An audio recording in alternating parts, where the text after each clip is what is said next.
جب آپ مسکراتے ہیں تو آپ کی توانائی کئی گنا زیادہ بڑھ جاتی ہے۔ اکثر بھول جانا دراصل اعلی ذہانت کی علامت ہے۔ شام 5 بجے سے 7 بجے کے درمیان آپ کا دماغ زیادہ ایکٹیو ہو جاتا ہے۔ آپ عادتاً جو سوچتے ہیں ظاہراً وہی بنتے چلے جاتے ہیں۔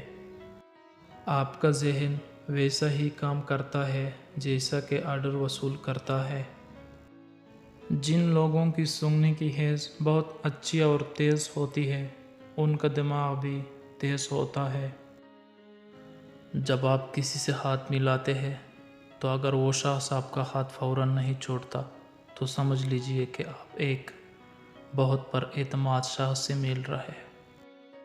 آپ کا سفر بہت ہلکا اور آسان ہو جائے گا اگر آپ اپنے ماضی کو اپنے ساتھ نہیں رکھیں گے۔ جب کوئی آپ کا نام پکارے اور آپ فوراً جواب دیں یا سن لیں تو یہ صحت مند دماغ کی علامت ہے۔ جو بچے جلدی بولنا شروع کر دیتے ہیں ان کی یادداشت بہت مضبوط ہوتی ہے۔ جو شخص سب کو خوش رکھنے کی کوشش کرتا ہے وہ اکثر تنہا رہ جاتا ہے۔ جو لوگ بہت جلدی آپ کے ساتھ دوستی کرنے میں کامیاب ہو جاتے ہیں وہ اکثر آپ کو دھوکہ دیتے ہیں۔ جو لوگ اپنے کام کے دوران دوسروں کی مداخلت پسند نہیں کرتے وہ زیادہ اچھے ورکر ثابت ہوتے ہیں۔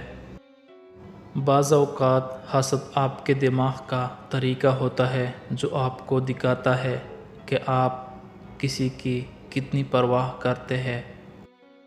جو لوگ دیر تک جاگتے ہیں وہ زیادہ تخلیقی، ذہین اور زندگی کے فیصلے میں بہتر ہوتے ہیں۔ رات کو نیند نہ آنے کا مطلب ہے کہ آپ کسی کے خواب میں جاگ رہے ہیں۔ خود غرض لوگوں کی دنیا اپنی ذات تک محدود ہوتی ہے۔ آپ ان کے لیے کچھ بھی کر لیں اگلے دن انہیں یاد تک نہیں رہتا۔ تجربہ کار لوگوں کی تجاویز کو ضرور سنیے کیونکہ وہ اپنی ناکامی کی وجوہات بھی جانتے ہیں۔ بہت سے نوجوان جو 9 سے 8 گھنٹے سے کم سوتے ہیں وہ جڑے پن اور یہاں تک کہ ڈپریشن کے شکار ہوتے ہیں۔ زیادہ دیر تک تنہا رہنا آپ کی صحت کے لیے اتنا ہی برا ہے جتنا کہ دن میں 15 سگریٹ پینا۔